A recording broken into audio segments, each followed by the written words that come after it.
Imaginez une salle plongée dans une obscurité oppressante, où le froid semble s'infiltrer dans les os, où le silence n'est pas un répit, mais une menace sourde et qui plane comme un prédateur prêt à bondir.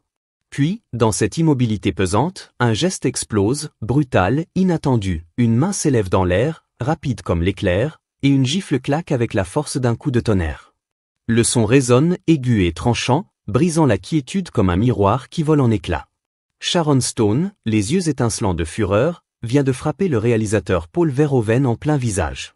Ce n'est pas un simple accès de colère, non, c'est une déflagration, un cri primal qui jaillit d'une blessure ancienne, une révolte contre une trahison qui a gravé son empreinte dans chaque fibre de son être. Ce moment, suspendu dans l'éternité, flotte comme une note grave dans une symphonie funèbre, révélant Sharon Stone au monde sous un jour nouveau, impitoyable et vulnérable à la fois.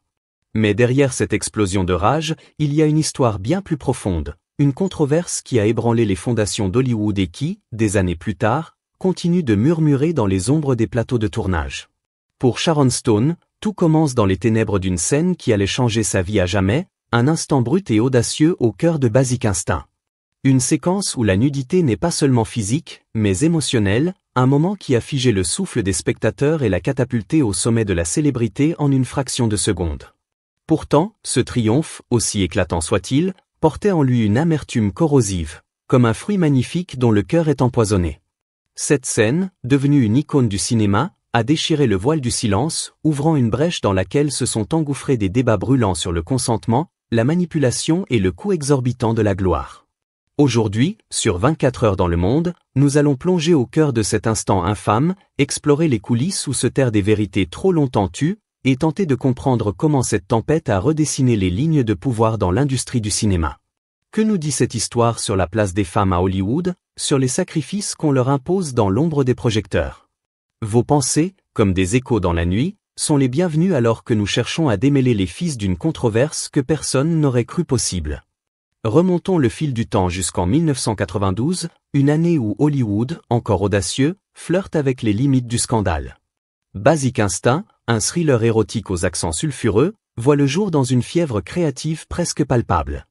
Le scénario, griffonné par Joe Estera, est une grenade dégoupillée, un texte si explosif que Carolco Pictures débourse 3 millions de dollars pour s'en emparer, une somme astronomique qui témoigne de l'ambition démesurée du projet. Paul Verhoeven, un cinéaste néerlandais au tempérament provocateur, prend les commandes, décidé à fracasser les barrières du politiquement correct avec une détermination presque obsessionnelle. À l'écran, Michael Douglas donne vie à Nick Curran, un inspecteur au bord du gouffre, un homme rongé par ses démons qui se lance dans une enquête tortueuse après le meurtre sauvage d'une rockstar dans les rues brumeuses de San Francisco. Mais c'est Sharon Stone, dans la peau de Catherine Tramell, qui fait basculer l'histoire dans une autre dimension. Écrivaine énigmatique, drapée de mystère et de danger, elle est la suspecte principale, une femme dont chaque sourire est une énigme, chaque mouvement une promesse de chaos. Entre elle et Nick, une danse macabre s'engage, un jeu de séduction et de menace où les frontières entre innocence et culpabilité s'effacent, où le désir et la destruction se mêlent dans une étreinte mortelle. Mais cette histoire ne commence pas sous les feux des projecteurs. Elle prend racine bien plus tôt, dans les années 1980, lorsque Joe Estera, porté par une série de succès, couche sur le papier un scénario qui fait trembler les studios. Les enchères s'envolent, les producteurs s'arrachent ce texte comme des vautours affamés, conscients qu'ils tiennent entre leurs mains une œuvre capable de repousser les limites du cinéma moderne. Carolco Pictures remporte la mise, animée par une vision, celle d'un film qui briserait les chaînes des récits sages et des sensualités édulcorées, un miroir tendu à une société troublée par ses propres désirs enfouis. Paul Verhoeven, avec son flair pour la provocation et son amour des images qui dérangent, est l'homme choisi pour porter cette descente dans les abysses, prêt à aller là où personne n'ose s'aventurer. Au centre de cette tempête créative, le rôle de Catherine Tramell devient une montagne à gravir, un défi que peu d'actrices osent même envisager. Les grandes stars de l'époque Michelle Pfeiffer, Julia Roberts, Debra Winger, Kim Basinger tournent les talons, effrayés par la profondeur de cet abîme, par l'exposition brute que ce personnage exige. 12 autres candidates passent des auditions, leurs rêves s'effritant dans l'obscurité, jusqu'à ce que Sharon Stone fasse son entrée. Son chemin vers ce rôle est un calvaire, une épreuve de résilience qui dure plus de 8 mois et demi. Chaque audition est une bataille, chaque refus une blessure qu'elle encaisse sans fléchir. Michael Douglas, déjà une légende et pilier du projet, hésite longuement. J'ai besoin de quelqu'un pour partager ce risque, murmure-t-il, la voix teintée d'une angoisse palpable. Je ne veux pas être seul sur cette corde raide. Il y aura des tempêtes, des critiques, des vagues de colère. Pourtant, Sharon Stone le désarme. Son énergie brute, presque animale, sa présence qui dévore l'écran, finissent par le convaincre. Nous avions une actrice hors du commun, dira-t-il plus tard, un sourire mélancolique au coin des lèvres. Elle était faite pour ce rôle, comme si le destin l'avait sculptée pour lui. Sharon Stone ne se contente pas de jouer Catherine Tramell, elle l'incarne, la transforme en une icône née du chaos. Elle n'est pas une étoile polie par les studios, une poupée façonnée pour plaire. Non, elle est une force indomptable, une tempête qui refuse de se plier aux règles, et c'est cette sauvagerie qui fait d'elle une légende. Mais la naissance de Basic Instinct n'a rien d'une promenade paisible. C'est un périple chaotique, un choc de vision créative qui menace sans cesse de faire sombrer le projet. Verhoeven, avec son goût pour l'extrême, insiste pour intégrer une scène de sexe lesbien, une idée que Joe Estera rejette avec véhémence, la qualifiant d'exploitation pure et simple. Les tensions montent, le scénariste et le producteur Irwin Winkler s'éloignent un temps, laissant le film vaciller au bord du précipice. Gary Goldman est appelé en renfort, réécrivant le script dans une frénésie de nuit blanche, tandis que Verhoeven, exaspéré, fustige des propositions qu'il juge plates et dépourvues de drame.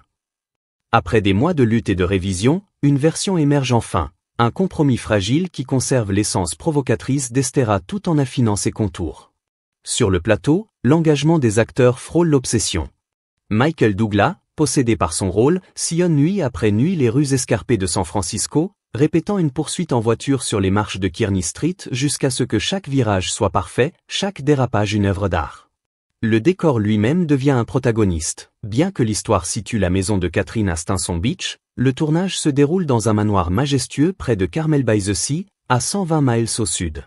Cette demeure, avec ses murs de pierre imposants et ses jardins luxuriants baignés de brume, incarne le mystère et la séduction de Tramell, un écrin somptueux pour une tragédie où chaque recoin dissimule une vérité inavouée.